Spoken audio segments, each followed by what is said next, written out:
नमस्कार मित्रों, आप सभी का बहुत बहुत स्वागत है।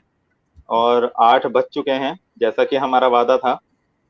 और 23 सितंबर 2021 हमारे जाने माने कवि, राष्ट्र नायक दिनकर जी, रामधारी सिंह दिनकर जी की जन्म जयंती आ रही है। उसी उपलक्ष्य में हमने ये सुनिश्चित किया कि इस पूरे हफ्ते को हम दिनकर जी को समर्पित करें। पूरे हफ्ते हम कुछ काव्य पाठ रखेंगे। बिल्कुल सही एक बोला नोटबुक।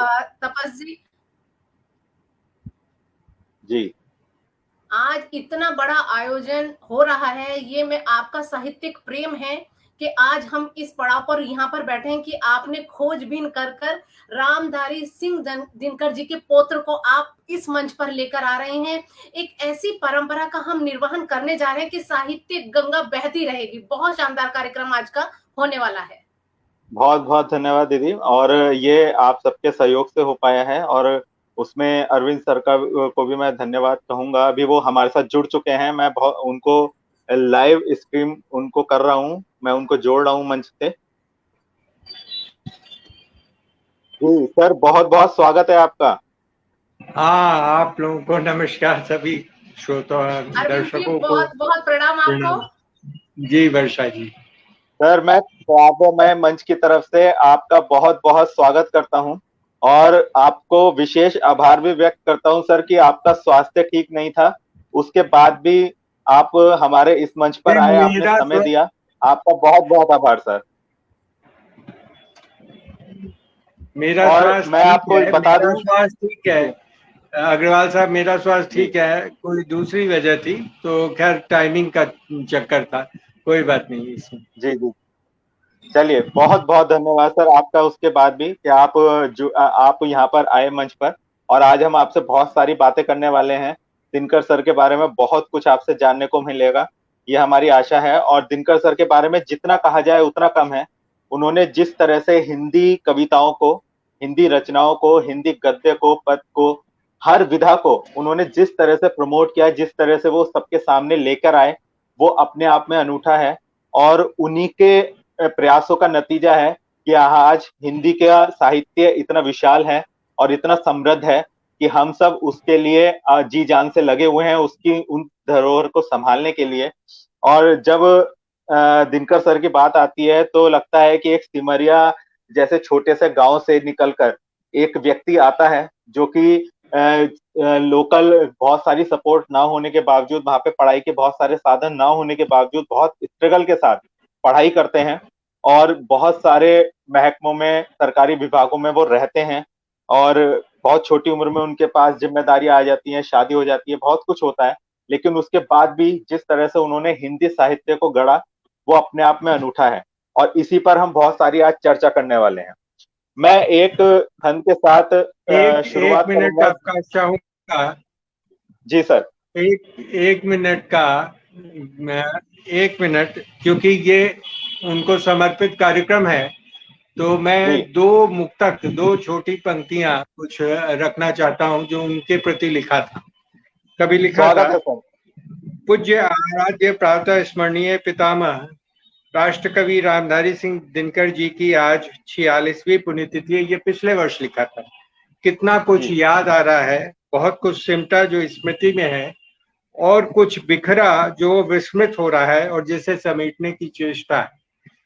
हे चिर वाह। महान, हे चिर महान, हिंदी कविता की अमिट शान, भारत की अस्मिता के प्रमाण, हम सबके गौरव स्वाभिमान, चरणों में शत शत शत प्रणाम, हे चिर महान। और दूसरी एक छोटी कविता है।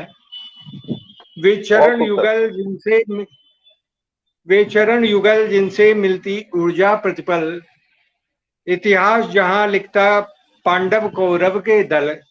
वे चरण युगल जिनसे मिलती ऊर्जा प्रतिपल, इतिहास जहां लिखता पांडव कौरव के दल। वे नयन सजल जो बहती शोत अश्वनी धारा कलकल, दिया अमृत पी गए सभी हालाहल, स्मृति में जगमग जगमग छवि प्रांजल। तो इसी के वाह। साथ आप ये कार्यक्रम शुरुआत करें तो अच्छा, उनके प्रति नहीं सर, मैं श्रद्धा। आपका इंट्रोडक्शन भी अभी अधूरा है। मैं सभी को बताना चाहता हूं कि अरविंद सर, जो कि रामधारी सिंह दिनकर जी के पौत्र हैं, अभी वर्तमान में पटना में रहते हैं और खुद भी कवि हैं, लेखक हैं। तो इनसे बेहतर शायद कोई और नहीं समझ पाएगा कि दिनकर जी की धरोहर क्या है और वो कैसी है, और इनसे ज्यादा अच्छा हमें शायद कोई व्यक्त ना कर पाए। और साथ ही मैं अरविंद सर को इस चीज के लिए भी बहुत बहुत बधाई देता हूँ कि वो सालों से दिनकर सर के बहुत सारे साहित्य को सहेज रहे हैं, सजो रहे हैं, उसका प्रचार प्रसार कर रहे हैं और बहुत अच्छे से उनकी धरोहर को संभाल रहे हैं। सर, आपका बहुत बहुत स्वागत एक बार मैं दोबारा करता हूं मंच पर, और आशा है कि आप आज के इस वार्तालाप के माध्यम से दिनकर जी को जो भी स्मृतियां उनकी हैं उनको एक बार फिर से याद भी करेंगे और हम सबको भी उस यात्रा पर ले चलेंगे जिसका हमें आज इंतजार है। तो सर, अधिक समय मैं ना लेते हुए प्रथम प्रश्न की तरफ मैं चलना चाहूंगा आप सबके साथ कि एक दिनकर सर जैसे महान कवि का वंशज होना और उनकी धरोहर को समेटना, ये कितना बड़ी जिम्मेदारी है, इसको आप किस तरह से देखते हैं सर? कितना, क्या क्या कैसा लगता है? देखिए, इसमें अव्वल तो ये है कि ये बहुत बड़ा सौभाग्य है, ईश्वर का दिया हुआ बहुत बड़ा सौभाग्य है। लेकिन तब ये है कि जब हम दैनंदिनी जीवन में होते हैं और जीवन के उहापोह जो होते हैं, जो मुश्किलात हैं, वो कहीं ना कहीं से आड़े आते हैं। अब जिन अवकाश के क्षण उस तरह से मिल नहीं पाते कि पूरा समय आदमी समर्पित होकर वो कार्य कर सके, तो एक उहापोह की स्थिति उससे बनती है जरूर। पर ये मेरे लिए बहुत ही बड़ा आंतरिक सुख और सौभाग्य का विषय है कि मैं उनका पौत्र हूँ जी। लेकिन एक चीज और है कि जो अब समय धीरे धीरे जैसे गुजरता जा रहा है, अब 47 साल हो गए, 46-47 वर्ष हो गए उनको गुजरे हुए, तो जो अपेक्षाएं थी वो पूरी नहीं हो पाई और हम लोग अपने जानते प्रयास करें भी बहुत सी चीजों के लिए, तो वो प्रयास फलीभूत नहीं हो पाता है। इस बात का जरूर मलाल और दुख मन में होता है। जी, बहुत सारी सर परिस्थितियां होती हैं अलग अलग, बहुत सारी चीजें ऐसी होती हैं जीवन में कि हम चाहते हैं कि ये हो, लेकिन वो नहीं हो पाती, सब कुछ हमारे कंट्रोल में नहीं होता।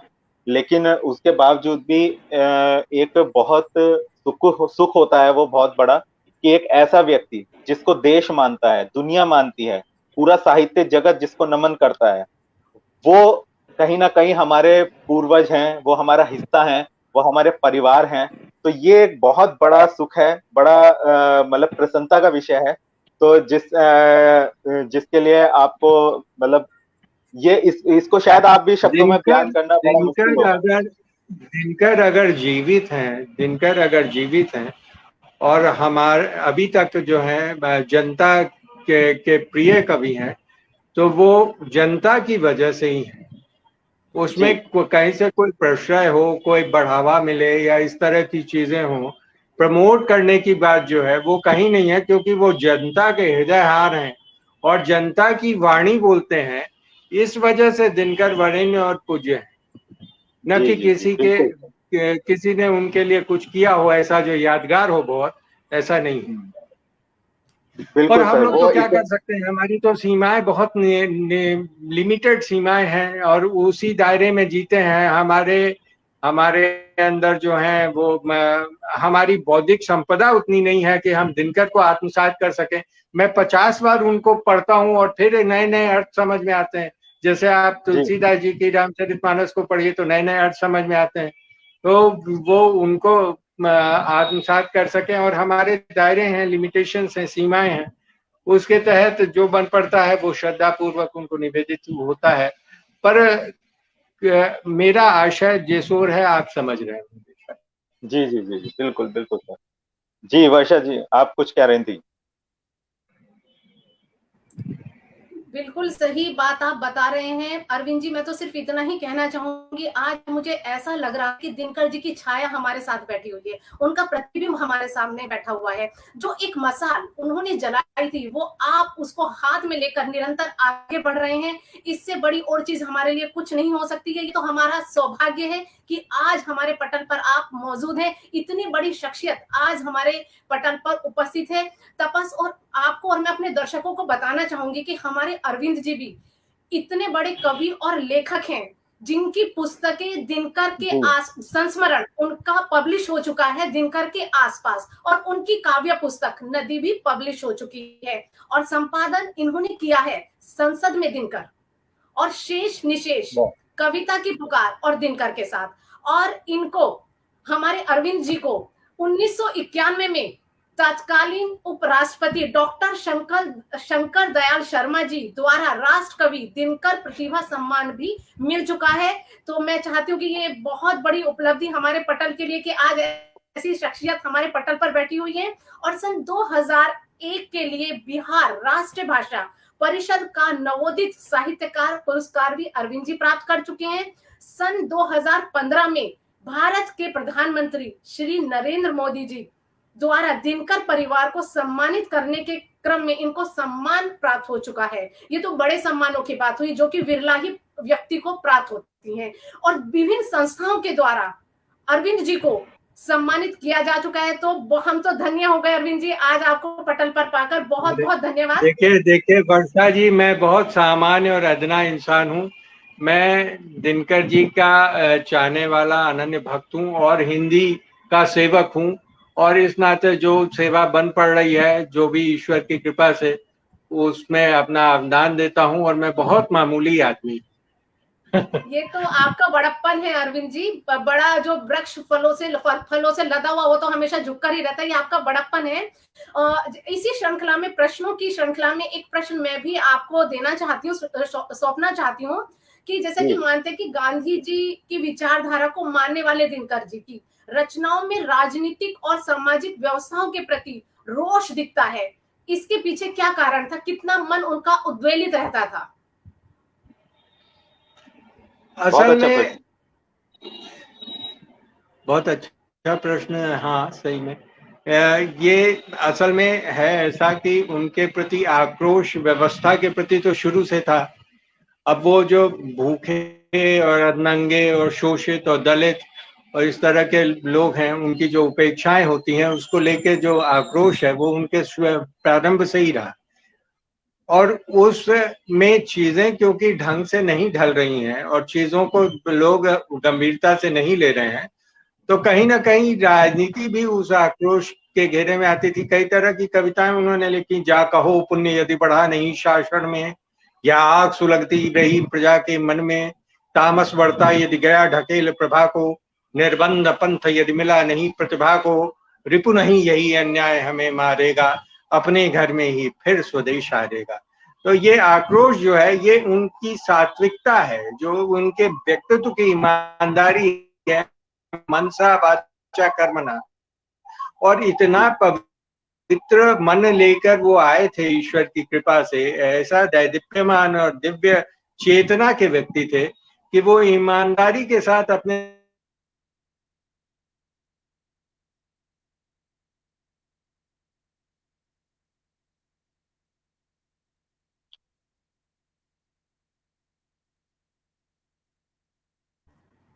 शायद अरविंद जी का नेटवर्क थोड़ा सा डिस्कनेक्ट हुआ है। आ गए वापस। आ गया। बहुत जी, आ गया जी। तो इसलिए वो अब वो तो यहाँ तक उनकी एक कविता है, नेता नेता नेता क्या चाहिए तुझे है मूर्ख। तो विरोध और प्रतिरोध के स्वर उनके अंदर बहुत बहुतायत में है। और कहीं ना कहीं से उन्होंने वो जनता के व्यक्ति थे, भारतीय आत्मा थे। उनकी निष्ठा जनता के प्रति थी, भारतीयता के प्रति थी। अरविंद जी, आपको थोड़ा इंटरप्ट में बीच में कर रही हूँ। एक प्रसंग जैसे कि अभी हमारा चला, राजनीति से वो कभी खिन्न भी रहते थे। एक वो जवाहरलाल नेहरू वाला प्रसंग अगर आपको याद हो तो आप हमसे वो शेयर कर सकते हैं।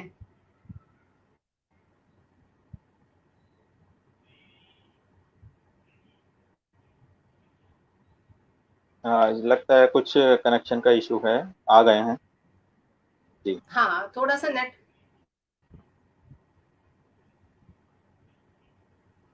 जवाहरलाल नेहरू वाला प्रसंग मुझे भी याद आता है वर्षा जी, और बहुत ही खूबसूरत प्रसंग है। अगर अरविंद सर अपने मुखारविंद से सुनाए तो मुझ से ज्यादा बताएंगे तो बेहतर अच्छा लगेगा। लगेगा। हाँ, जी जब वो चीन का युद्ध हार गए थे हमारा भारत, तब क्या प्रसंग जवाहरलाल नेहरू और दिनकर जी के मध्य हुआ था, वो अगर आप हमारे सामने रखें तो दर्शकों को और प्रकाश में हम प्रकाश डाल सकते हैं दिनकर जी के जीवन पर।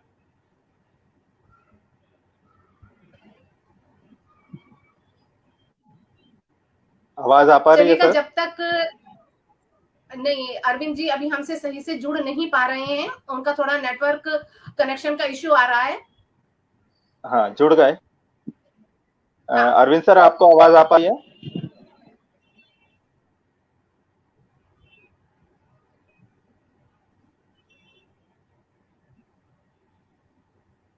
चलिएगा, जब तक अरविंद जी का हाँ तकनीकी हाँ व्यवधान हाँ, दुरुस्त होता है, मैं ही वो प्रसंग प्रश्न। बता देती हूँ कि जिस समय जुड़ गए हैं हमारा भारत जी। चीन से हार गया था, उस जी समय हम उनको ऐसा लगता था दिनकर जी को कि इसमें कहीं ना कहीं जवाहरलाल नेहरू जी की नीतियां थोड़ी गलत हैं, जिससे कि हमें यहाँ पर हार का सामना करना पड़ा था। तो किसी जी कार्यक्रम में जवाहरलाल नेहरू जी और दिनकर जी का सामना होता है, और जवाहरलाल नेहरू जब चल रहे तो लड़खड़ाने लगे, और दिनकर जी उनका हाथ पकड़कर उनको संभाल लेते हैं। तो जवाहरलाल नेहरू जब उनको धन्यवाद ज्ञापित करते हैं, तो दिनकर जी अपना रोष ऐसे प्रकट करते हैं कि जब जब राजनीति लड़खड़ाई है, तब तब उसे साहित्य ने संभाल लिया है। उन्होंने अपनी वाह, बात भी कह दी और जवाहरलाल नेहरू जी को समझ में भी आ गई। बहुत सुंदर, बहुत सुंदर। क्या बात है। अरविंद सर शायद हमारे साथ जुड़ चुके हैं दोबारा।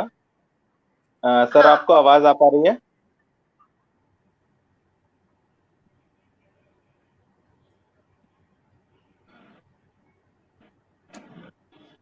सर, आपको आवाज आ पा रही है? देखिए, हम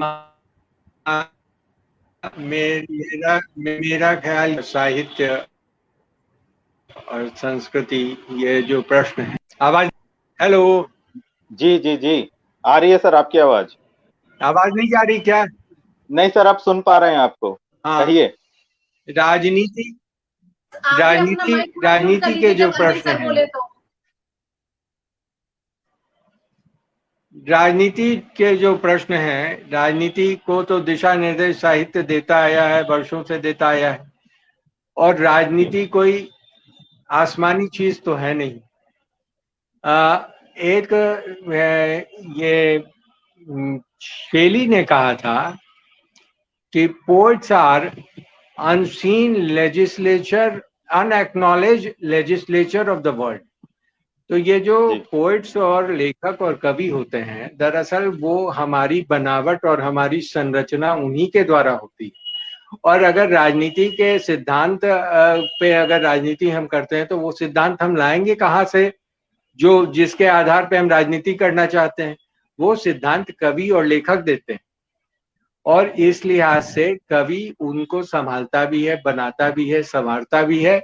ये कवि और लेखक की महान का दायित्व बोध है कि वो इन चीजों को देखता है इस तरह से और करता है। एक जी जी किस्सा मुझे याद आता है। जी एक कोई दार्शनिक थे, तो वो बेचारे बहुत भले व्यक्ति थे। उनके पास वहां के राजा जाना चाहते थे। तो राजा जाना चाहते थे, तो राजा ने कहा, एक दो बार उनके पास भेजा प्रस्ताव कि भाई राजा मिलना चाहते हैं तो वो आ जाएं। तो उन्होंने कहा कि नहीं, मेरी दिलचस्पी नहीं है इसमें, छोड़ दीजिए, मुझे माफ करिए, मुझे नहीं जाना है। तो एक दिन राजा वहां के स्वयं आ गए वहां, हम्म और स्वयं आ गए। और वो जो दार्शनिक थे वो नहा के निकले थे उसी वक्त स्नानागार से। तो जी उन्होंने कहा, राजा ने, कि आप जो भी चाहें हम आपकी सेवा में प्रस्तुत करने को तैयार हैं। तो आप कुछ आदेश तो करिए कि हम आपकी सेवा में क्या प्रस्तुत करें। हम्म, तो राजा, तो दार्शनिक महोदय जो थे, उन्होंने कहा कि फिलहाल तो आप इतनी कृपा कर दीजिए कि थोड़ा सा हट जाइए आगे से, खिड़की से धूप आ रही है, वो धूप मेरी रुक जा रही है। तो राजनीति और साहित्य के बीच चीजें जो है वो ढालमेल है थोड़ा, लेकिन राजनीति से भी साहित्य प्रभावित होता है और साहित्य से भी राजनीति प्रभावित होती है। अब जी जी गांधी जी जी के प्रभाव में तो पूरा साहित्य रहा भारतवर्ष का, लेकिन गांधी जी किनके किनके प्रभाव में रहे, तो गांधी जी जो है टॉल्स्टॉय के प्रभाव में थे, टॉल्स्टॉय को गुरु मानते थे वो अपना। तो ये चीजें हैं इस तरह से। जी। सर, जब हम दिनकर जी के व्यक्तित्व के को देखते हैं तो देखते हैं कि एक बहुत ही लंबा चौड़ा और जो है ना बिल्कुल गोरे गोल मटोल चेहरे वाला व्यक्ति, बिल्कुल प्रभावशाली व्यक्ति की कहीं जब जाते थे तो लगता था कि अलग ही एक व्यक्ति, एक पर्सनैलिटी चली आ रही है। तो उनका इस तरह का व्यक्तित्व था, साथ में उनकी जो दृढ़ता थी और उनका जो साहित्य के प्रति बिल्कुल ऐसा था कि जो उन्होंने कह दिया वो शब्दों में इतिहास में अमर हो गया। तो जो उनका इस तरह का व्यक्तित्व था, उससे की क्या स्मृतियां आपके पास है? कुछ ऐसा किस्सा हमें सुनाए कि जो उनके व्यक्तित्व को और ज्यादा निखारता था, और कुछ ऐसा याद हो आपके मनोस्थिति में, स्मृतियों में कुछ ऐसा हो उनके व्यक्तित्व से जुड़ा हुआ किस्सा। वो मुझे याद है ये सन 70, 72, 73 का वो दौर थोड़ा बहुत स्मृति में है। बहुत छोटा था, शिशु था, शिशु। हाँ, तो वो मुझे गांव लेके गए थे। जी तो गांव लेके गए थे तो सिमरिया, वो जी पगडंडियों से गुजर रहे थे, और पगडंडियों से गुजरते हुए उनकी वो विशाल काया और दिव्य स्वरूप और उतनी सुंदर आंखें, और वो उनकी कविता की पंक्ति है, वे बड़ी बड़ी आंखें आंसू से भरी हुई, पानी में जैसे कमल डूब उतराता हो, वह मस्ती में डूब झूमते हुए उसका आना मानो अपना ही तने झूमता हो आता हो। तो क्या ऊपर बात। से नीचे तक जो सुंदरता की प्रतिमूर्ति हो, जिनको देखने का बार बार जी चाहे, जो लगे कि बस उलट उलट के हम उन्हें ही देखते रहें, ऐसा तो उनका व्यक्तित्व था। भगवान ने उनको अकृपण भाव से दिया था, इतना इतनी खूबसूरती, इतना अच्छा वक्तृत्व। तो वो पगडंडियों से गांव में गुजर रहे थे, तो उन्होंने पगडंडियों से गुजरते हुए मुझे ले गए। बहुत से लोग, 10, 20, 50 लोग उनके साथ, और साथ साथ हम लोग भी थे, कुछ बच्चे। और ले जाते हुए फिर बाद में उन्होंने अपनी डायरी में लिखा कि मैं सिमरिया गया था, और सिमरिया मेरे साथ मेरा पोता अरविंद भी आया हुआ है, और वह सिमरिया आकर खूब ही कौतुकी और प्रसन्न है। मैं भी ये चाहता हूँ कि सिर्फ सिमरिया के सिर्फ शहरू संस्कार उस पर न पड़े, बल्कि गांव के भी संस्कार वो ग्रहण करे, ये जी उन्होंने लिखा है। फिर जी। मुझे पढ़ने को मदर इंटरनेशनल स्कूल में ले गए थे वो, दिल्ली में। हम्म तो हम्म। ट्रेन में दिल्ली एक्सप्रेस में जाना हो रहा था, तो संस्कार उनके अंदर जो है वो, एक और किस्सा इससे जुड़ा हुआ मैं सुनाऊंगा अभी। बिल्कुल सर, तो स्वागत। उन्होंने कहा कि रास्ते में गंगा जी आई, तो उन्होंने एक सिक्का निकाल के दिया। तो सिक्का निकाल के दिया तो कहा कि गंगा जी में प्रवाहित करो।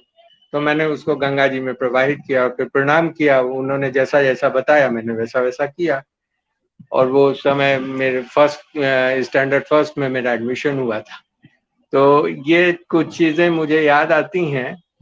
और इसी को उन्होंने ये लिखा है कि जब अमृता जी के साथ वो जगन्नाथपुरी की यात्रा पे गए थे, तो अमृता जी ने इसे लिखा है, तो अमृता प्रीतम जी ने तो लिखा है कि जी जगन्नाथपुरी की यात्रा पे आए तो दिनकर जी, तो बहुत सारे जो है वो मुर्गे जो थे वो हवाई जहाज में पीछे लादे गए थे।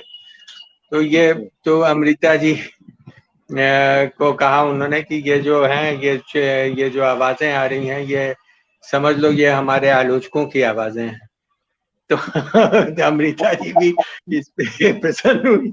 तो उसके बाद वो वहां गए, तो वहां जब प्लेन में थे तो उनका ऐसे ही बातचीत हो रही थी स्वाभाविक। तो कहा कि अमृता देखो, जमीन के साथ रिश्ता बाकी होगा तो जहाज जरूर जमीन पर उतरेगा। और वो बिल्कुल। हार्ट के पेशेंट भी थे। तो हम्म ये सारा वार्तालाप उन्होंने दर्ज किया है अमृता जी ने, और वो बहुत ही हम्म। दिलचस्प है, कभी गंगा में छपा था। और जी फिर उन्होंने कहा कि वहां गए जगन्नाथपुरी, तो केक दिया गया उनको खाने को। तो केक दिया गया तो उन्होंने कहा कि मैं केक यहाँ नहीं खाऊंगा, ये भगवान की नगरी है, इसमें अंडा होगा, मैं केक, इसमें अंडा तो जरूर होगा, मैं केक नहीं खाऊंगा। हम्म। तो अमृता जी ने कहा कि भगवान की नगरी को क्या जगन्नाथपुरी तक सीमित कर देंगे? हम्म। तो जी वो बोले कि क्या करूं, संस्कारों से छूट नहीं पाता हूं। जी जी जी।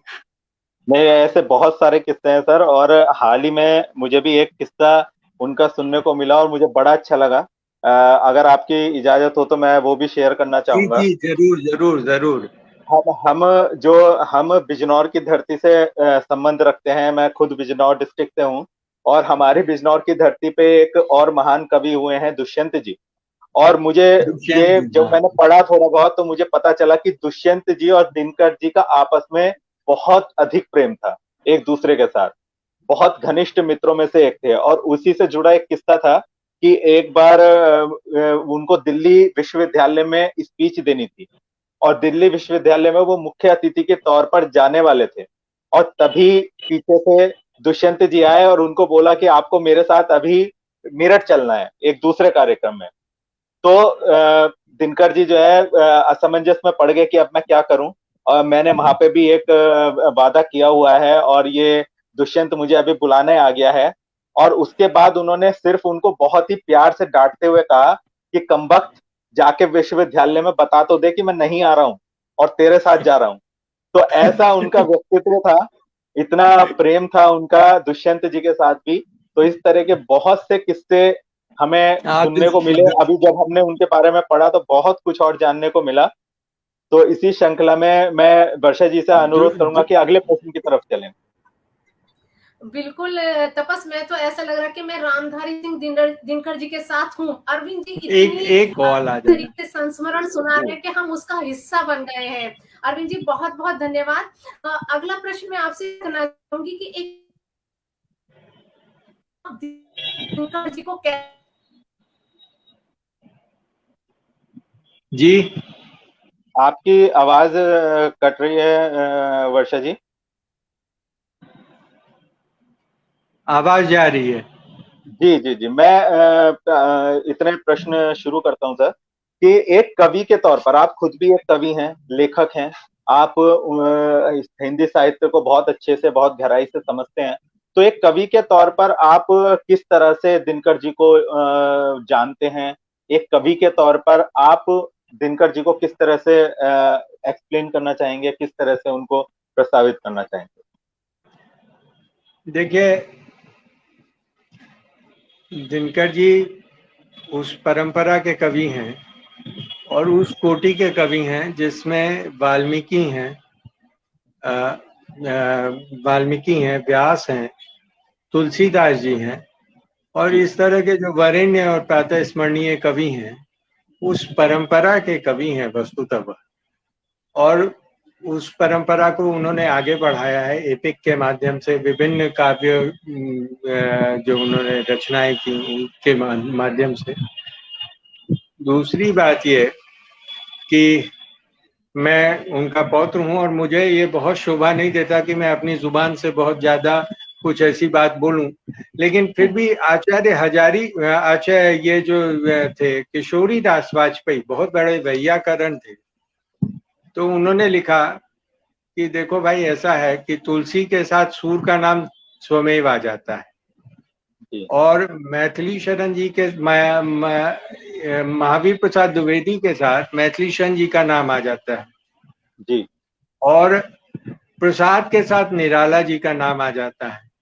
लेकिन दिनकर जी के साथ कोई नाम मैं रखूं, ऐसा कोई नाम मुझे नहीं सूझता है। वो अद्वितीय थे अपने तरह से। और तो ये मैं इस अनुभव तो करता हूँ बहुत सी चीजें, लेकिन उसको मैं ज्यादा अच्छा होगा कि मैंने जो पढ़ा था उसके माध्यम से प्रकट करूं। जी और दूसरा बनारसी दास चतुर्वेदी, जो बहुत बड़े साहित्यकार थे, गांधी जी के भी बहुत प्रिय थे। बनारसी दास चतुर्वेदी जी बाद में जगदीश प्रसाद चतुर्वेदी उनके नेफ्यू थे। उन्होंने भी काफी साहित्यिक कार्य किए। तो बनारसी दास चतुर्वेदी से एक बार लोहिया जी ने पूछा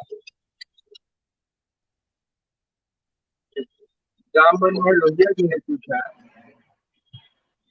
इसमें बार बार फोन आ जा रहा है, तो बलोहिया जी ने पूछा कि भाई एक बात बताइए कि आज से 1000 वर्ष बाद तक कि कौन है हिंदी साहित्य के कौन लोग हैं जो जीवित रहेंगे। तो बनारसी दास जी ने कहा कि जिस समय मुझसे ये सवाल पूछा गया था उस समय मेरे जहन में 2 नाम आए थे, एक मैथिली शयन गुप्त का और दूसरा प्रेमचंद का। तो मैंने बेहिचक कह दिया था, लेकिन आज अगर कोई मुझसे पूछे उसके 20-30 वर्षों बाद, तो मैं एक तीसरा नाम भी रखना चाहूंगा, वो है दिनकर जी का। तो इस तरह से लोगों ने उनके समकालीन जो थे, जो भाई उन्हीं की तरह महान लोग हुए, उन लोगों ने इस तरह के भाव अभिव्यक्त किए हैं।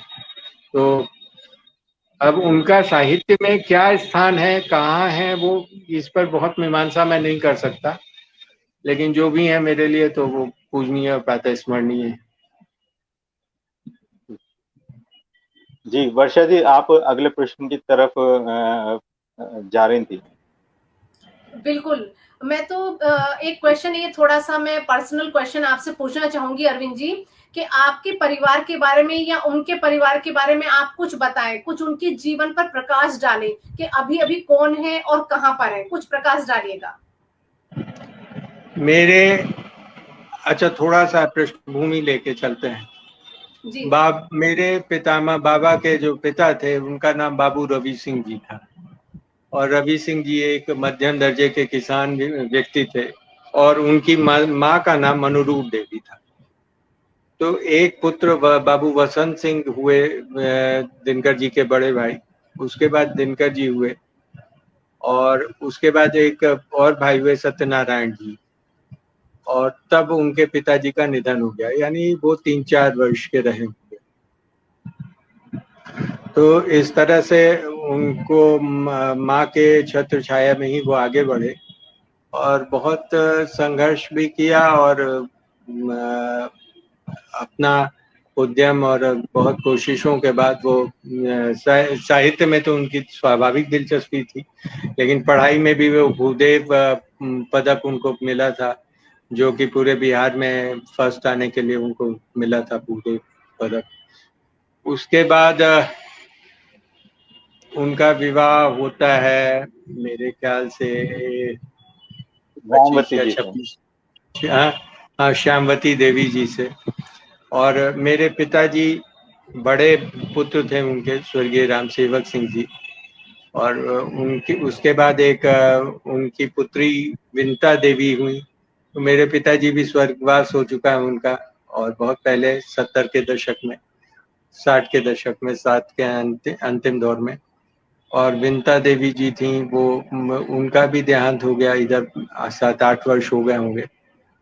तीसरे जो हैं वो मेरे चाचा जी हैं श्री केदारनाथ सिंह, और चौथी विभा शर्मा है, वो पटना ही में रहती हैं, और भगवान उनको दीर्घायु करे। उनके पति प्रोफेसर ब्रजभूषण शर्मा जी थे, जो सोशियोलॉजी डिपार्टमेंट के हेड ऑफ द डिपार्टमेंट थे पटना यूनिवर्सिटी में, तो उनका भी देहांत हो चुका है।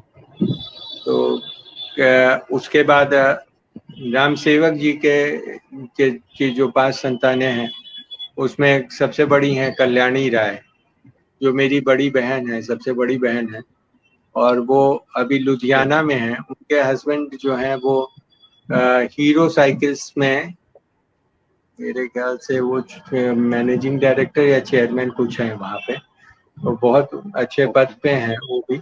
और दूसरी बहन मेरी पूर्णिमा है, उनका विवाह हुआ नरेंद्र प्रकाश तिवारी, वो भी इंजीनियर थे, तो वो आजकल अब्रॉड है, वो अमेरिका में रहती हैं, अभी कनाडा में है। उनका एक बेटा अमेरिका में है, एक कनाडा में। तो अमेरिका वाला बेटा जो है वो उसने कुछ वो मेडिकल साइंस से जुड़ा हुआ डॉक्टर है, उसकी वाइफ भी डॉक्टर है, तो कभी वो वहाँ रहती है। और छोटा बड़ा वाला बेटा जो है वो इंजीनियर है, और उसकी वाइफ भी इंजीनियर है। छोटा बेटा डॉक्टर है, और उसकी वाइफ भी डॉक्टर है। तो वो कभी 6 महीने अमेरिका रहती हैं, 6 महीना कनाडा रहती हैं, और वो रिटायर है लाइफ में। तीसरी बहन मेरी है रीता दी, तो वो झारखंड में रहती हैं, रामगढ़ में, हजारीबाग के पास जो है रामगढ़, वहाँ पे वो गवर्नमेंट स्कूल में टीचर रही अंग्रेजी में, और उसके पति ब्रजनंदन जी हैं जो इंजीनियर हैं, उनका भी अपना कुछ काम वाम है।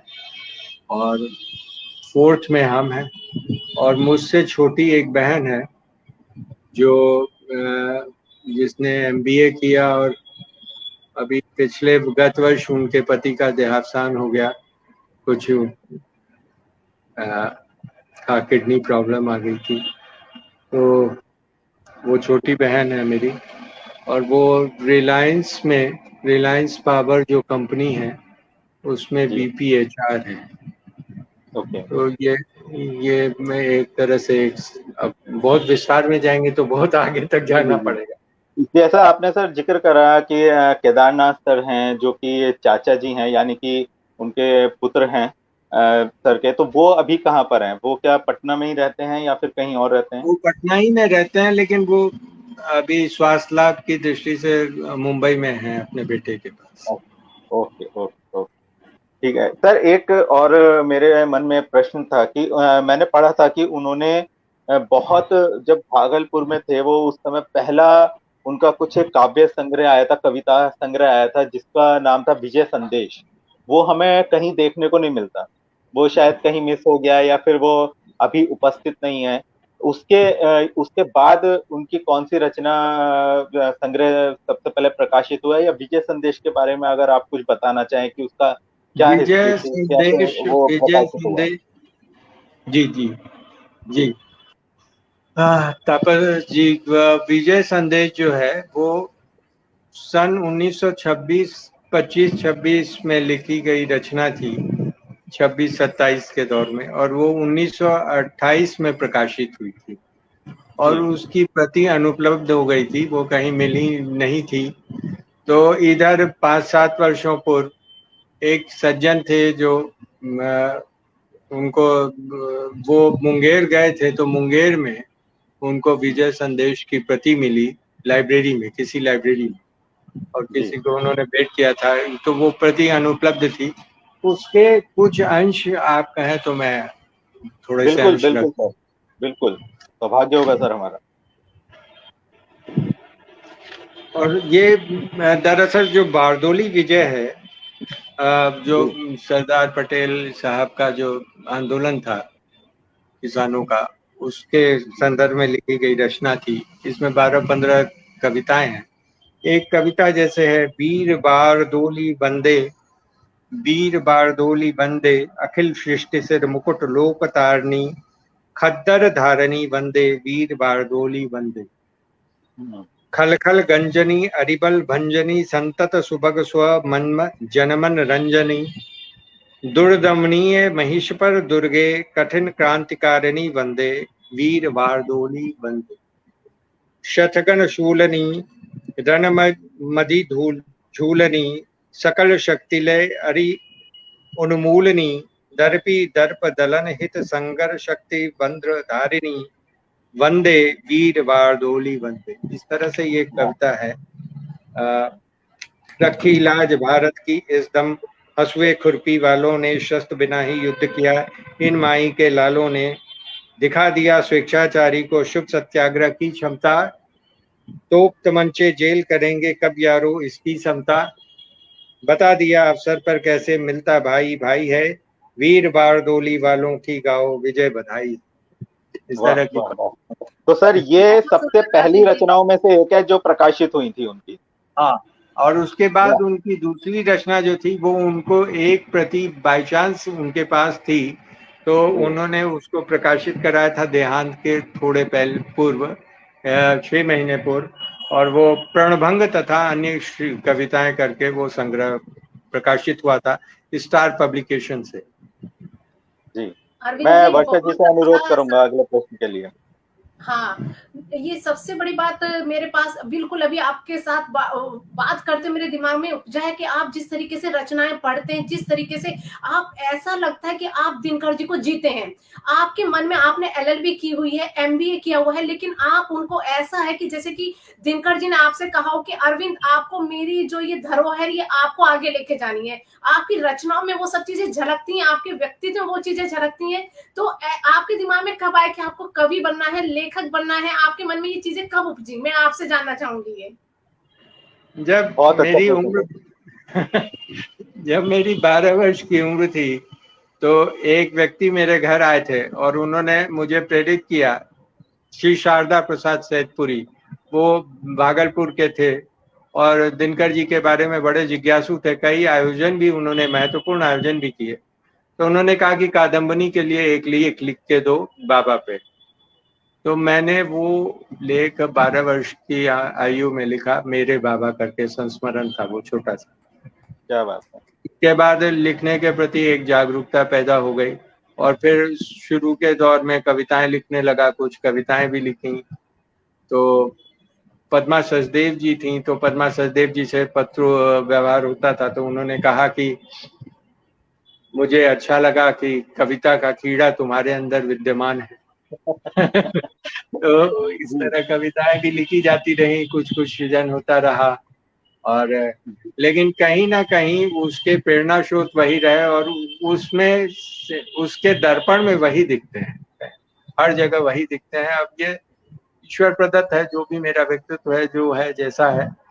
लेकिन पर ये बात जरूर है कि हम लोग उनके तो शतांश भी नहीं हो सकते जैसा उनका व्यक्तित्व था।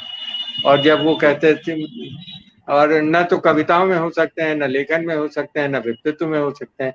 अब वो कहते हैं सूर सूर, जो कहते हैं सूर सूर तुलसी शशि उड़गन केवल केशव दास, अब के कवि खद्योत्सम इतुत करत प्रकाश। तो हम जुगनू बन के जगमगा लें, यही बहुत है। बिल्कुल बिल्कुल सही बिल्कुल। बात है। अच्छा, आपने कहा कि मेरे अंदर कवि का कीड़ा है, बिल्कुल वो होना भी चाहिए। कवि तो खैर हम सबके जी अंदर होता है। ये परिवार, ये कवियों की, ये कविताओं की भूख आपके परिवार में और किस किस व्यक्ति को है? आपने पूरे परिवार के सदस्य गिनाए, ये शौक आपको ही है या आपके परिवार में किन्हीं और लोगों को भी है? और लोगों को भी मेरे चाचा जी भी लिखते रहते हैं, वो भी कुछ लिखते हैं। और कविताओं की एक किताब उनकी भी प्रकाशित हुई है। और मेरे परिवार में आप एक चीज तो जरूर है कि एक जो जनरल लोग हैं उनसे अलग इंस्टिंक्ट है और सोचने का, काव्यमय व्यक्तित्व तो है ही अंदर से, लिखे चाहे नहीं लिखे, जी जी लेकिन अंदर से कविता बोलती और प्रस्फुटित होती ही है। तो जी। इसका मतलब ये कि दिनकर आज जी का दिनकर जी लहू जहाँ भी हर होंगे, एक व्यक्ति में जो हाँ, दौड़ रहा है तपस्या, वो कहीं ना कहीं उछाले मारता है। हाँ, जी जी। दिनकर जी आज कहीं भी होंगे देखकर खुश होंगे कि मेरी जो धरोहर मैंने सौंपी थी उसको बहुत अच्छे से संभाल कर रखा जा रहा है। और अरविंद जी तो उस परंपरा का निर्वहन बखूबी कर रहे हैं। जैसे कहते हैं ना कि अपनी वसीयत होती है, हम उसको लेके जाते हैं, ये पैतृक होती है, तो एक संपत्ति उन्होंने पैतृक उन्होंने जो अपनी होती है। वसीयत उन्होंने अपनी वसीयत मेरे नाम की थी और वो वसीयत प्रकाशित भी है। और मैं उसको शिरोधार्य करता हूँ। उन्होंने उसमें काफी चीजें मुझे दी और मैं बहुत बड़ा उनका मेरे ऊपर उपकार, आभार, ये सारे शब्द छोटे हैं। मैं ये कहूँगा उनका आशीर्वाद कहना चाहिए, उनका आशीर्वाद बना रहे। जी जी। अच्छा, ये आपकी स्वयं की रचित एक रचना हम जरूर सुनना चाहेंगे सर। समय हो रहा है, बहुत तेजी से भाग रहा है समय, और इससे पहले कि समय बीत जाए, हम चाहते हैं सर एक आप अपनी कविता स्वरचित है। रचनाएं कुछ हमें पढ़ के सुनाएं। जी जी जी, जी जी, स्वागत है सर। एक मिनट का समय दें। जी बिल्कुल। जब तक अरविंद सर समय ले रहे हैं, मैं भी एक छोटा सा छंद दिनकर सर का मैं पढ़ना चाहूंगा आप सबकी इजाजत लेते हुए। स्वागत है राजनीति तपस। से उनका पूरा व्यक्तित्व प्रेरित था। उन्होंने राजनीति में कई महकमों में काम किया, और वो राजनीति में सरकारी महकमों में काम करते हुए भी सरकारी व्यवस्थाओं के खिलाफ हमेशा अपनी रचनाओं के माध्यम से आवाज उठाते रहे। और जब रैलियां होती थी तो जयप्रकाश नारायण जैसे दिग्गज नेता भी उनकी कविताओं का सहारा लेते थे पब्लिक को अपनी बात पहुंचाने के लिए। और तब वो कहते थे कि सदियों की ठंडी बुझी राख सुख बुगा उठी, सर्दियों की ठंडी बुझी राख सुख बुगा उठी, मिट्टी सोने का ताज बहन इठला उठी, दो राह समय के सर रथ पर घर घर नाद सुनो, सिंहासन खाली करो कि जनता आती है। सबसे विराट जनतंत्र जगत का आ पहुंचा, 33 कोटि हित सिंहासन तय करो, अभिषेक आज राजा का नहीं प्रजा का है, 33 कोटि जनता के सिर पर मुकुट धरो, फावड़े और हल राजदंड बनने को हैं, भूरस्ता सोने से श्रृंगार सजाती है, दो राह समय के रथ का घर घर नाच सुनो, सिंहासन खाली करो के जनता आती है, सिंहासन खाली करो के जनता आती है। जी अरविंद सर को अब हम सुनने वाले हैं। आपका बहुत बहुत स्वागत है सर, सुनाइए।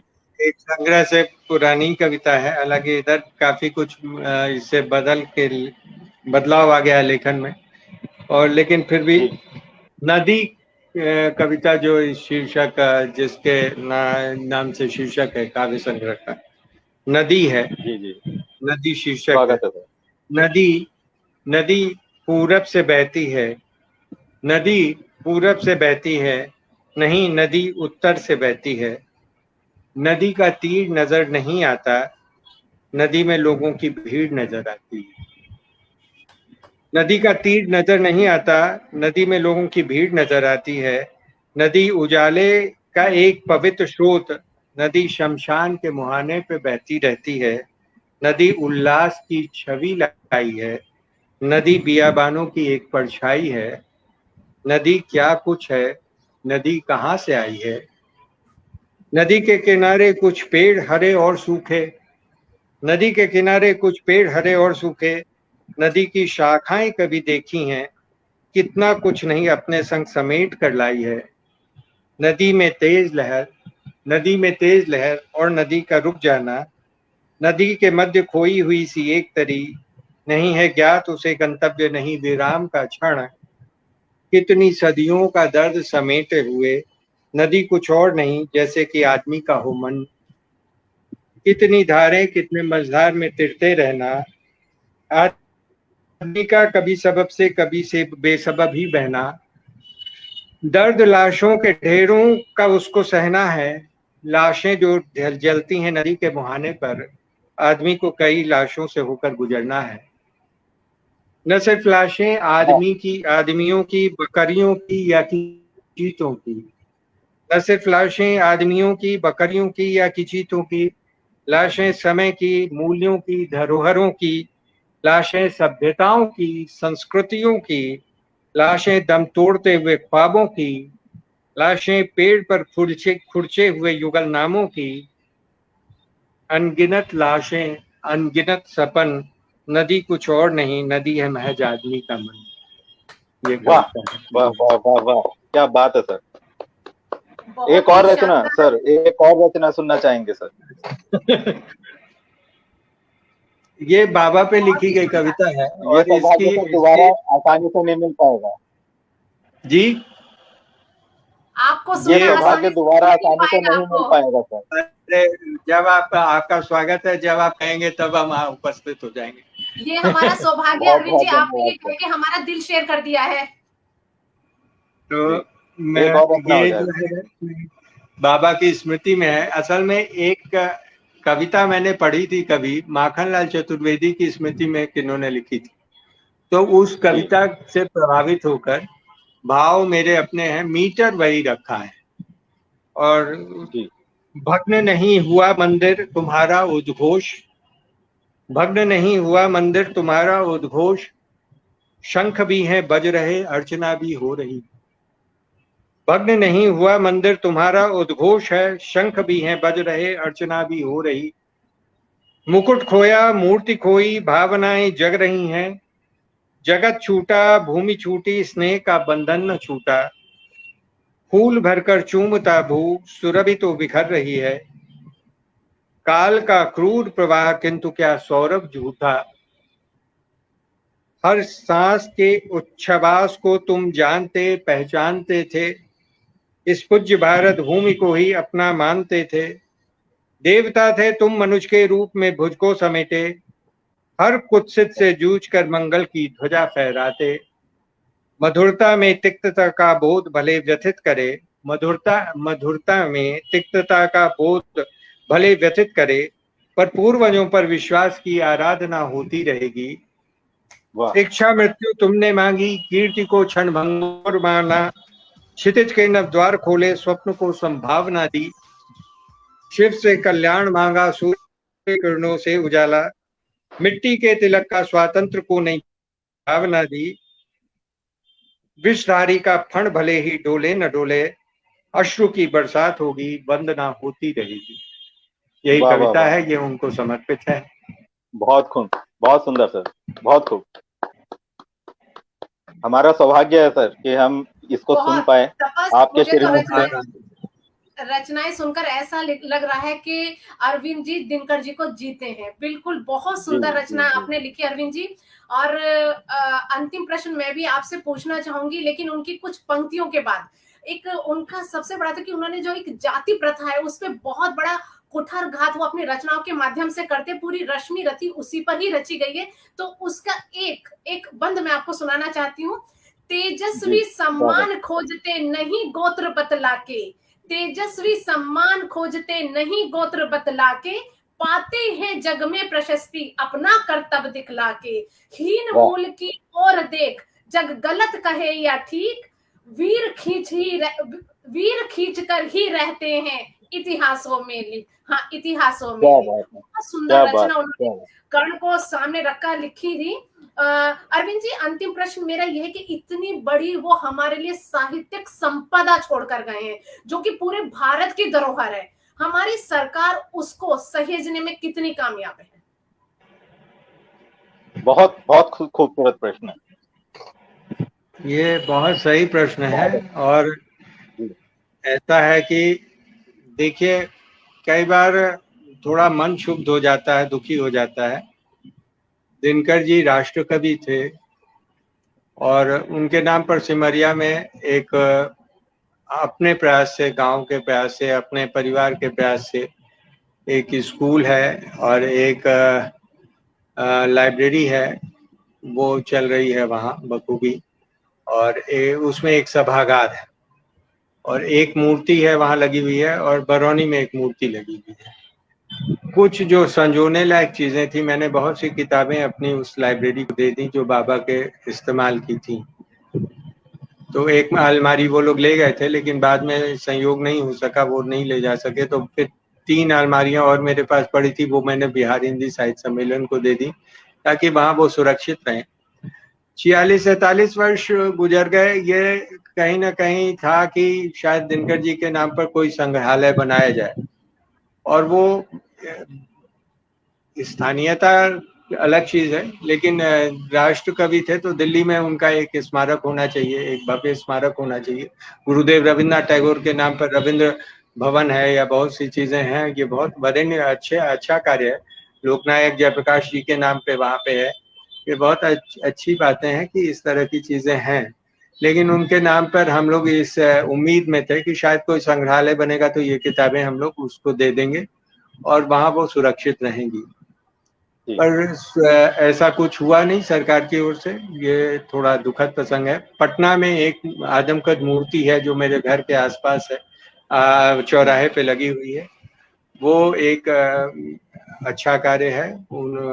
ये बिंदेश्वरी दुबे जी जब यहाँ के मुख्यमंत्री थे तब उन्होंने ये बनवाया था, और उसके बाद उसका क्योंकि वो मूर्ति पुरानी पड़ गई थी तो नीतीश जी के समय में भी उसमें कुछ फेरबदल किया गया, नई मूर्ति लगाई गई और उसमें उनकी छवि बहुत नहीं दिखती थी। तो ये काम तो हुआ है, लेकिन मुख्य बात ये है कि दिनकर एकेडमी या दिनकर शोध संस्थान के तरह की कोई चीज दिल्ली में होनी चाहिए। और वो दिल्ली 12 वर्षों का कार्यकाल उनका रहा, तो दिल्ली में एक आदमकद मूर्ति उनकी होनी चाहिए कहीं पे।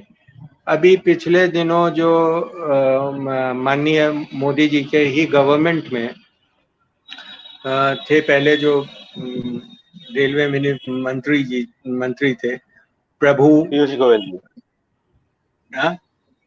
पीयूष गोयल ने, पीयूष गोयल जी, पीयूष गोयल जी से अच्छा, पहले ठीक है, प्रभु जी। प्रभु जी थे। तो प्रभु जी ने ये घोषणा की थी कि एक रेल ट्रेन चलेगी, उसका नाम रश्मि रथी एक्सप्रेस होगा। वो बरौनी से चलेगी और दिल्ली तक जाएगी। तो इस तरह से कामायनी एक्सप्रेस शायद मेरे ख्याल से एक ट्रेन है जो जाती है बनारस से दिल्ली। तो ये इस तरह की चीजें अगर होती हैं तो उससे एक जागरूकता पैदा होती है, आदमी का रुझान पैदा होता है, वो अपनी संस्कृति, अपने कवि, अपने आराध्य कवि और बौद्धिक चिंतक की ओर उसका ज्यादा झुकाव होता है, या वो पढ़ना चाहता है, उन चीजों को खोजना चाहता है। तो ये नहीं हो पाया अभी तक। एक और प्रस्ताव आया था कि गांव में जो एक ब्रिज है वो मोकामा और सिमरिया को कनेक्ट करता है, तो उसका नाम दिनकर पुल किया जाएगा, लेकिन वो भी अभी तक नहीं हो सका है। सन 1980-85 के दौर में डॉक्टर जगन्नाथ मिश्र जी यहाँ के चीफ मिनिस्टर थे, तो एक आयोजन हुआ था, उसमें मुझे भी जाने का सौभाग्य मिला था। उसमें उन्होंने ये घोषणा की थी कि बिहार के सभी विश्वविद्यालयों में दिनकर पीठ की स्थापना होगी। उस समय 6 विश्वविद्यालय थे। उन्होंने कहा था 6 विश्वविद्यालय में दिनकर पीठ की स्थापना की जाएगी। लेकिन ये दिनकर चेयर की स्थापना भी कपोल कल्पना बनकर रह गई। तो ऐसा कोई कार्य बहुत महत्वपूर्ण नहीं हुआ है जिससे कि एकेडमिक फील्ड में बहुत बड़ा योगदान हो। स्मारक थोड़े स्थूल चीज होते हैं, लेकिन हमारी चेतना को प्रभावित करने वाली चीजें जो हैं उसका अभाव खटकता है कहीं ना कहीं से, कि उनसे जुड़ा एक भव्य भवन होता है, या छोटा ही हो दिल्ली में, और उसमें उनसे जुड़ी तमाम तस्वीरें हों, और लोग जाएं तो दिनकर में होके आए वहां से, वो उनको काफी कुछ देखने को मिले, समझने को मिले, सीखें वो वहां पे यहाँ। तो लेकिन चलिए, जो सीमाएं हैं उसके तहत। सर, आपने बहुत महत्वपूर्ण बात बिल्कुल। बताई है। तपस मैं तुम्हें बात को रोककर बोलूंगी, इसमें अरविंद जी का एक दर्द झलक रहा था, और एक साहित्य के प्रति जो एक उपेक्षा हो रही है, क्योंकि आजकल हमारी जो आने वाली पीढ़ियां, जो नवल पीढ़ियां हैं, वो भी साहित्य के प्रति रुचि थोड़ा कम रख रही हैं। लेकिन जैसे कि अरविंद जी के सुझाव है, भोपाल में अमल कर दिया जाए, अगर इन पर अमल हो जाए तो हमारी आने वाली पीढ़ी साहित्य को पढ़ेगी। और हमारे दिनकर जी तो ओज के कवि थे, राष्ट्रीय कवि थे, राष्ट्र चेतना के कवि थे। एक जो आज की पीढ़ी भटक रही है उनको राह पर लाने वाले कवि थे, तो उनके लिए तो ये सब कार्य होने ही चाहिए। हाँ वर्षा जी, जैसे कि अब भोपाल में जो है माखनलाल चतुर्वेदी विश्वविद्यालय शायद भोपाल में है। तो इस तरह का अगर पटना विश्वविद्यालय का नाम भी दिनकर विश्वविद्यालय कर देते हैं, या किसी विश्वविद्यालय का, तो इससे किसको आपत्ति होगी? किसको आपत्ति हो सकती है कि या किसी अच्छे विश्वविद्यालय का नाम आप दिनकर विश्वविद्यालय करें, उसमें एक पीठ की स्थापना करें, उनसे जुड़ी तमाम चीजें रखें, उन पे आलोचना की, उसमें आलोचना की बहुत सारी किताबें हैं, उन पे कम से कम 150-200 किताबें उन पे लिखी गई हैं। बहुत महत्वपूर्ण किताबें हैं, सावित्री सिन्हा जी की हैं, शिव बालक राय की हैं, बहुत अच्छी रचनाएं हैं। और अगर उनको एक जगह संयोजित किया जाए, खगेंद्र ठाकुर की हैं, नंद किशोर नवल जी की हैं, कुमार विमल जी की हैं, तमाम बहुत सी रचनाएं हैं, तो वो एक जगह रहें और कोई जाए और उनको देखे वहां पे, तो ये बिल्कुल सर, आपने बिल्कुल सत्य बात कही। और सर, ये अक्सर हमें भी लगता है कि जो अपने समय के महान रचनाकार हुए हैं, कवि, उन्होंने जिन्होंने देश के रूपरेखा को बदलने में अपना महत्वपूर्ण योगदान दिया अपने साहित्य के माध्यम से, अपनी कविताओं के माध्यम से, उनको बहुत ज्यादा उनको उपेक्षा झेलनी पड़ी, और बहुत ज्यादा सरकार उनके प्रति सतर्क नहीं है। बहुत ज्यादा उनको मतलब सम्मान जो उनको मिलना चाहिए था एक्चुअल में, जो उनका एक्चुअल स्थान था, वो अभी तक उनको वो नहीं मिल पाया है। तो अब आप देखिए कि विदेशों में मित्सकेविच की समाधि है, शेक्सपियर के बारे में कई चीजें हैं, कई जगह जैसा सुना है, मैं गया नहीं हूँ, लेकिन कई चीजें हैं। तो वहां पे जो एक जागरूकता है, जो साहित्य के प्रति जागरूकता है, उसका थोड़ा अभाव हमारे यहाँ खटकता है कि वो चीजें हमारे यहाँ क्यों नहीं है। बिल्कुल सर, बिल्कुल। तो ये होना चाहिए, और हम सब भी मिलकर इसके लिए आवाज उठाएंगे। काव्यमय परिवार दूसरी दिनकर एक जी और को।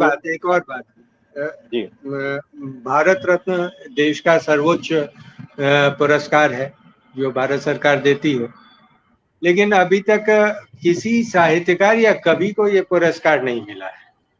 जी मैं आपको बताऊं कि जयप्रकाश नारायण, लोकनायक जयप्रकाश नारायण जी ने कहा कि मेरे जीवन में आए सबसे बड़े कवि हैं दिनकर जी, और जयप्रकाश जी को भारत रत्न मिला।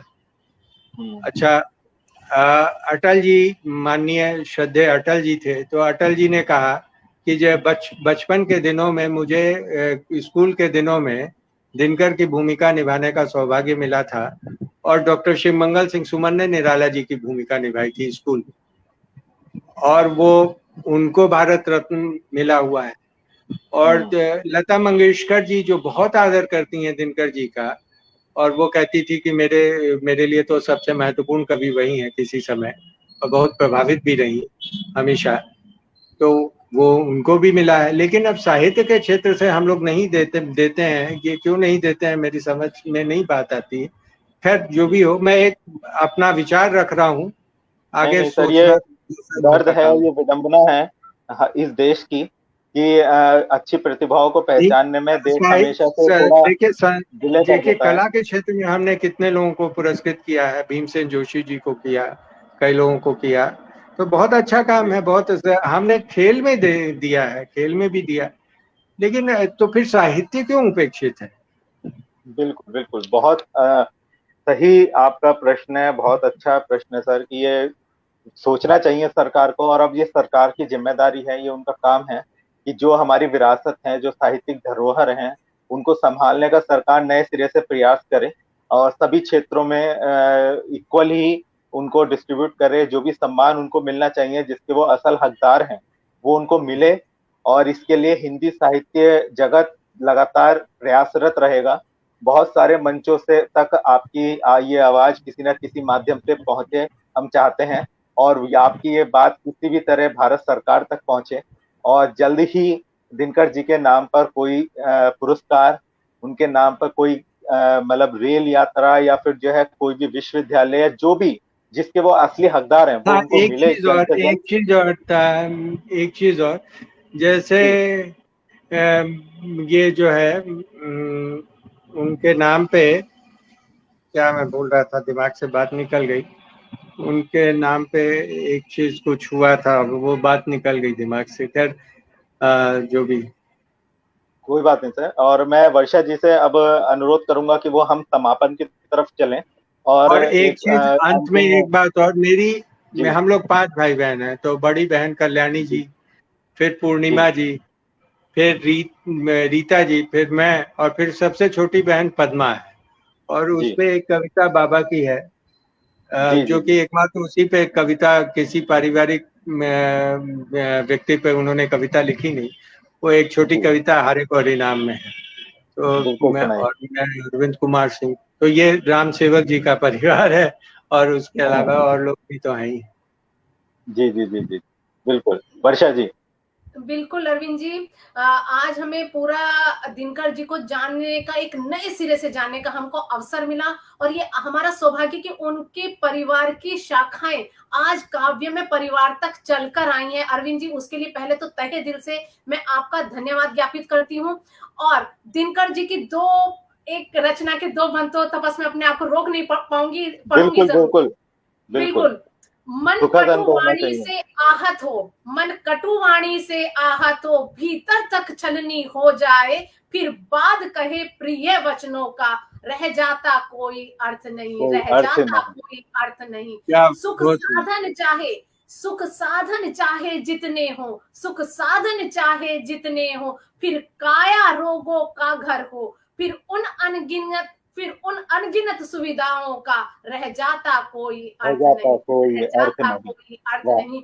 अरविंद जी, आप तो उनके परिवार के सदस्य हैं, आप हमारे मन से पूछ कर देखिएगा, हम उनको जीते हैं। मेरे पास भी उनकी बहुत सारी पुस्तकें हैं, जबकि मैं एक साइंस की विद्यार्थी हूँ, लेकिन दिनकर जी को जब मैं पढ़ती हूँ तो अपने आप को रोक नहीं पाती हूँ, उनको पूरा पढ़ने का मन करता है। और तपस जी, इस सेवा में, साहित्यिक सेवा में, हम चाहते हैं कि जो आने वाली पीढ़ियां हैं वो दिनकर जी को जिए, ना केवल पढ़े, उनको जिए, उनके व्यक्तित्व को अपने में ढाले जैसे अरविंद जी ने ढाल रखा है। तो अरविंद जी, आज पटल पर आने के लिए मैं डॉक्टर वर्षा सिंह और तपस अग्रवाल आपका तहे दिल से धन्यवाद ज्ञापित करते हैं। बहुत धन्यवाद आपका भी बहुत आभार, आपने बहुत और तपस आपको जी। सबसे बड़ी बात है कि आज हमारे बीच श्रोता अरविंद जी को सुनने के लिए लालायित दिखे। हमारे से पद्मा सिंह, उपासना कौशिक और राखी कौशिक और सत्येंद्र शर्मा जी, प्रदीप डेजी जी और अनुज शर्मा, सुचि शर्मा, रानी अग्रवाल, बहुत लोग आपको सुन रहे हैं और आपकी इतनी प्रशंसा कर रहे हैं। बार बार एक ही चीज कह रहे हैं कि आज का हमारा दिन धन्य हो गया है। आज हम दिनकर जी को जी रहे हैं और अरविंद जी जैसा व्यक्तित्व पाकर काव्य में पटल धन्य हो गया है। ये इतिहास में स्वर्ण अक्षरों में लिखा जाएगा।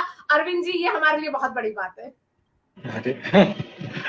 हमारे पूरे परिवार की तरफ से सर, आपको, आपके पूरे परिवार को, दिनकर जी के पूरे फैमिली को बहुत बहुत शुभकामनाएं। आप स्वस्थ रहें और आगे भी आपसे संपर्क रहेगा, बना रहेगा। आपका आशीर्वाद हमें मिलता रहे और इसी की तरह आप साहित्य सेवा में रत रहें। इसी शुभकामनाओं के साथ सर, हम आज आपसे विदा लेते हैं और सभी अपने श्रोताओं का, अपने देखने वालों का, जो भी इस मंच से आज जुड़े, उन सभी का हम बहुत बहुत शुक्रिया अदा करते हैं कि वो लगातार मंच से जुड़े रहे। बहुत अच्छे उन्होंने कमेंट्स करे, ये सब हम अरविंद सर तक पहुंचाएंगे, उनको लिंक के माध्यम से उनको भेजेंगे ये सब संदेश। और हम सबकी शुभकामनाएं सर आपके साथ हैं, दिनकर सर के साथ हैं। और दिनकर सर को जो सम्मान मिलना चाहिए, जो उनकी सही जगह है, वो जरूर मिलेगी। थोड़ा लेट मिले, चाहे कुछ लोगों को बाद में समझ आए, लेकिन कभी ना कभी वो सम्मान उनको जरूर मिलेगा। इन्हीं शुभकामनाओं के साथ आज का ये लाइव इवेंट, ये लाइव प्रसंग हम आज ही समाप्त करते हैं सर। बहुत आभार तापस जी आपका और वर्षा जी आपका। बहुत अच्छे सवाल और बहुत उनको याद करना मेरे लिए तो मैं एक तरह से गंगा स्नान है। तो बहुत अच्छा लगा आपके द्वारा ये अवसर मिला। धन्यवाद सर, बहुत बहुत धन्यवाद सर। नमस्ते, नमस्कार सर। और इसी के साथ आज का हम लाइव कार्यक्रम यहीं समाप्त करते हैं। आप सभी का बहुत बहुत धन्यवाद। धन्यवाद वर्षा जी, कार्यक्रम को में सहयोग करने के लिए आपका भी, और साथ में बने रहने के लिए बहुत बहुत आभार। धन्यवाद तपस, इतना सुंदर कार्यक्रम सजाने के लिए। ये आपकी कड़ी मेहनत का फल है तपस, कि आपने अरविंद जी को ढूंढकर मंच पर लेकर आए। आपका वो मुझे अभी भी आपकी जो हंसी की खिलखिलाहट है, जो खुशी का एक खिलखिलाहट थी, वो अभी भी मैं महसूस कर सकती हूँ। कल जब आपको पता चला और आपने कहा कि वर्षा जी मैं आज बहुत खुश हूँ, तो मैं महसूस कर सकती हूँ कि आपका साहित्यिक प्रेम कितना अनन्य है। उसके लिए आपको भी बहुत बहुत साधुवाद कि आप स्वस्थ रहें, चिरायु रहे, ताकि आप साहित्यिक गंगा ऐसे ही बहाते रहें। और हम जो हमारी, मैं हमेशा तपस एक ही चीज बोलती हूँ, जो हमारी नई पीढ़ी है, कायदे में हम भी उसी में आते हैं। जो हमारी नई पीढ़ी है, जो हमारे छोटे छोटे बच्चे हैं, मैं चाहती हूँ कि वो जस्टिन बीबर की जगह रामधारी सिंह दिनकर को पढ़े, वो उनको पढ़े, उनको सहेजे। और ये तभी संभव है जब हम और तुम मिलकर प्रयास करें। जी, ये बहुत दुखद था सुनने में, जैसा कि अरविंद सर ने बताया कि इतना रिच साहित्य, इतना मतलब स्वर्णिम साहित्य रचने के बावजूद कि दिनकर किस तरह से अभी भी हमारे भारत देश में उपेक्षित हैं और बहुत ज्यादा उनको वो सम्मान अभी तक प्राप्त नहीं हुआ है। सरकार इस ओर ध्यान दे थोड़ा, और उनको जल्द ही वो सभी सम्मान प्राप्त हो जिनके वो असल हकदार हैं। इन्हीं शुभकामनाओं के साथ हम आज आप सबसे विदा लेते हैं। बहुत बहुत धन्यवाद। मैं तापस अग्रवाल आप सभी का आभार व्यक्त करता हूं और आपसे अनुरोध करता हूं कि ये कार्यक्रम हमारा लगातार बना रहेगा अगले 5 दिन, 25 तारीख तक। रोज शाम रात 8 बजे से 9 बजे तक आप सब हमसे जुड़े रहें। अलग अलग कवियों के साथ हम आपके सामने उपस्थित होते रहेंगे और इसी तरह आपका प्यार और आशीर्वाद हम सब पर बना रहे। धन्यवाद। धन्यवाद।